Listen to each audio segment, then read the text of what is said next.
बिस्मिल्लाहिर्रहमानिर्रहीम। हैदर कर्रार शेर खुदा हज़रत अली रदी अल्लाह अन्हु के फ़ैसले तारीख़ में मशहूर हैं जो अक़ल वालों को हैरान कर देते हैं। उन्हीं में से एक दिलचस्प वाक़या इस तरह है।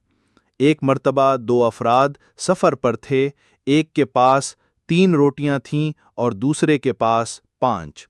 दोनों मिलकर खाने बैठे ही थे कि इतने में एक तीसरा मुसाफिर भी आ गया। वो भी खाने में शरीक हो गया।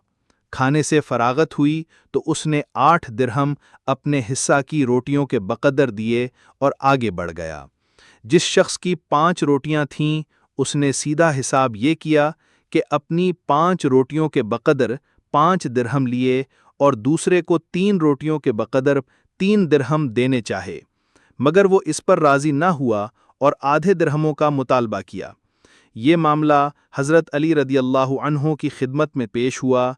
हज़रत अली रदी अल्लाह अन्हु ने दूसरे को नसीहत फरमाई कि तुम्हारा रफ़ीक जो फ़ैसला कर रहा है इसको कबूल कर लो, इसमें तुम्हारा नफ़ा है।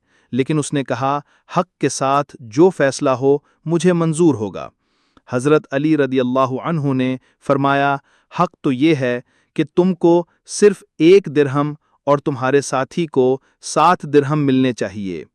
इस अजीब फैसले से वो मुतहय्यर हो गया। हज़रत अली रदी अल्लाह अन्हु ने वजाहत करते हुए तफसील की कि तुम 3 आदमी थे, तुम्हारी 3 रोटियां थीं और तुम्हारे रफ़ीक की 5।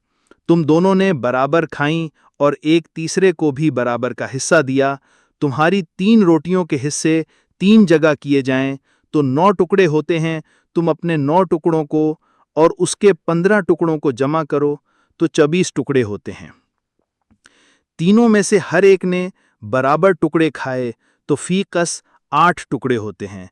तुमने 9 में से 8 खुद खाए और एक तीसरे मुसाफिर को दिया, और तुम्हारे रफ़ीक ने अपने 15 टुकड़ों में से 8 खुद खाए और 7 तीसरे को दिए। इसलिए 8 दिरहम में से 1 के तुम और 7 का तुम्हारा रफ़ीक मुस्तहिक है। ये तफसील सुनने के बाद उस झगड़ने वाले शख्स ने आपके फ़ैसले को हैरानगी और ताज्जुब के साथ उसने कबूल कर लिया।